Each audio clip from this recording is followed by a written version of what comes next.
ফয়সালা হবে কোন পথে, তিনি বলছেন রাজপথে ফয়সালা হবে, এবং রাজপথে ফয়সালা হচ্ছে রাজপথে হাসিনাকে আমরা বিদায় করেছি। একটা পলাতক বাহিনীকে নিয়ে এত কথা বলার কি আছে? Why you are talking about those things? ওদের কি সেইটার কোনো সাংগঠনিক কোনো অবস্থান আছে? ওদের কোনো গ্রহণযোগ্যতা আছে? লুটপাট ছাড়া দেশটাকে ধ্বংস করা ছাড়া আর কিছু আছে নাকি? আজকে আমরা দেখছি যে গণমাধ্যম থেকে শুরু করে সংবাদপত্রের পাতা সবকিছুতে সয়লাভ হয়ে গেছে আওয়ামী লীগের কর্মসূচির ঘোষণা, এই খবরটি একটু জানতেই চাই যে আওয়ামী লীগের কর্মসূচির বিষয়ে আপনারা কি ভাবছেন? এর আগে আমরা 10 নভেম্বরের প্রসঙ্গ টেনে যদি বলি, তখন আমরা দেখেছি যে পাল্টা কর্মসূচি নিয়ে বিএনপি রাজপথে অবস্থান করেছিল। এবার বিএনপির পদক্ষেপ কি হতে যাচ্ছে? ধন্যবাদ আপনাকে। আপনি দুটো বিষয় আলোচনা করেছেন, প্রেক্ষিত ভিন্ন।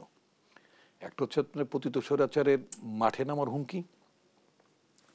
মাননীয় প্রধান উপদেষ্টার প্রেস সচিব তিনি যথার্থই বলেছেন,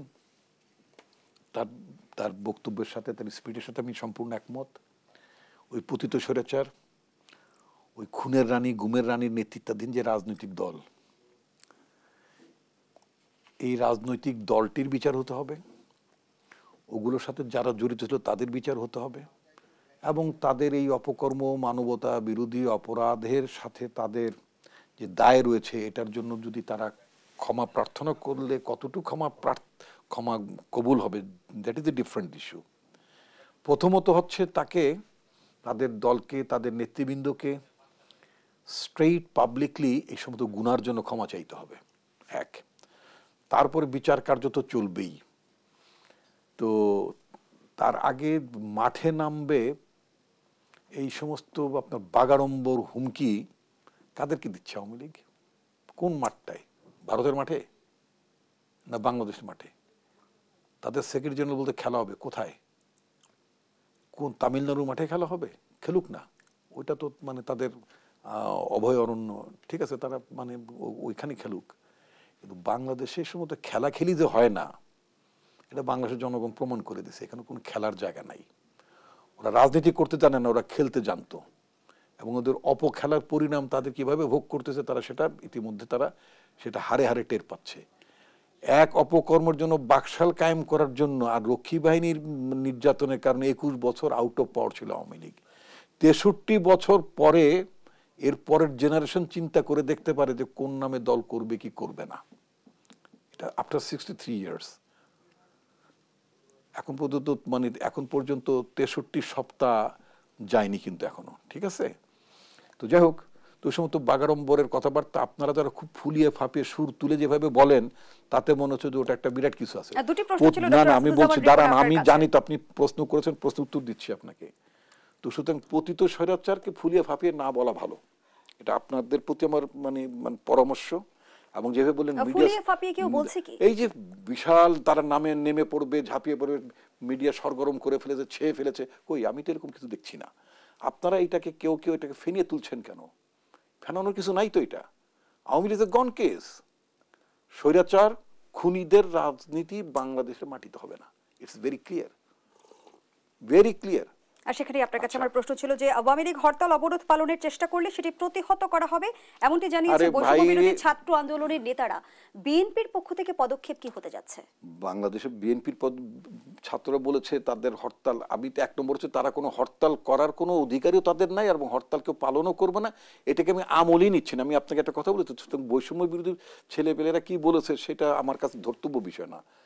আমি যেটা মনে করি একজন নাগরিক হিসেবে, একজন রাজনীতির কর্মী হিসেবে, এবং বাংলাদেশের রাজনীতির বিভিন্ন পার্ট পড়া এবং দেখার যে অভিজ্ঞতা আমাদের আছে, তাতে 63 বছরে তাদের এগুলো করার কোনো সামর্থ্য থাকবে না। তো সুতরাং এটার জন্য কাউকে হরতাল অবরোধ ঠেকানোর জন্য মানে মাঠ দাপানোর কোনো প্রয়োজন পড়বে না। Nobody will response to the Awami League call. Awami লীগের প্রতি রেসপন্স করার মতো কেউ না, সেটা আমরা দেখে নেব যে কারা রেসপন্স করে, কারা এই সমস্ত নিয়ে বাগাড়ম্বর করে। আমরা যদি তাদেরকে আমাদের নেতা তারেক রহমান বলেছিলেন ফয়সালা হবে কোন পথে, এই আওয়ামী লীগ সরকার পতনে তিনি কর্মীদের উদ্দেশ্যে, সমর্থকদের উদ্দেশ্যে ফয়সালা হবে কোন পথে, তিনি বলছেন রাজপথে ফয়সালা হবে, এবং রাজপথে ফয়সালা হয়েছে, রাজপথে হাসিনাকে আমরা বিদায় করেছি। সুতরাং ওদেরকে ঠেকানোর তো কোনো, ওরা তো ইতিমধ্যে পালিয়েছে। একটা পলাতক বাহিনীকে নিয়ে এত কথা বলার কি আছে? Why you are talking about those things? ওদের কি সেইটার কোনো সাংগঠনিক কোনো অবস্থান আছে? ওদের কোনো গ্রহণযোগ্যতা আছে? লুটপাট ছাড়া দেশটাকে ধ্বংস করা ছাড়া আর কিছু আছে নাকি? আর সম্প্রতি ছাত্র উপদেষ্টা নাহিদ ইসলাম যেমনটি বলেছে, বিএনপি নিরপেক্ষ সরকারের দাবি, আওয়ামী লীগের কথা সাম্প্রতিক আজকের কথাটা বলেন আপনার সাম্প্রতিক। আমি না আপনি আজকের কথা বলেন, সংযুক্ত করছি ডক্টর আসাদুজ্জামান রিপোর্ট। আপনি যদি মনে করেন আপনি যদি মনে করেন আপনার কেন 6 মাস পরে আসছে বলে আপনি 6 মাস আগের প্রশ্ন করবেন না। আমি আজকের প্রসঙ্গ কথা বলবো, এই সপ্তাহের কথাই বলছি, আজকের কথাই বলছি, আজকের কথাই বলুন। আমি প্রশ্নটি শেষ করি। বলেন। এই যে আপনারা ফেব্রুয়ারিতে শোনা যাচ্ছে যে রাজপথে আন্দোলনে নামবেন, অন্যদিকে আওয়ামী লীগও ফেব্রুয়ারিতে হরতাল অবরোধ এর সাথে কোনো আমি প্রথম এই কথা না না আমি আপনাকে বলতে চাই, আমি আপনাকে বলতে চাই, আমি আপনাকে শুনেন, আপনাকে না খাবে না, কারণ আপনি যেভাবে বিষয়টা নিয়ে মানে বলছেন এইভাবে ঘুরপাক খাওয়ার কিছু নাই। আওয়ামী লীগ সম্পর্কে my answer is already given, okay? সুতরাং ওইটা নিয়ে আর কোনো দ্বিতীয় কোনো কথা এটার সাথে রিলেট করা কিছু নেই। আর আমাদের দল রাজনৈতিক দল সাথে আমরা মাঠিয়েছি, আমরা কি ঘরে আছি নাকি? মাঠেই তো ছিলাম, মাঠে ছিলাম, মাঠে আছি, মাঠেই তো থাকবো। তো সুতরাং এখানে জনগণের কথা বলবো, নির্বাচনের কথা বলবো, সংস্কারের কথা বলবো, দেশের কথা বলবো।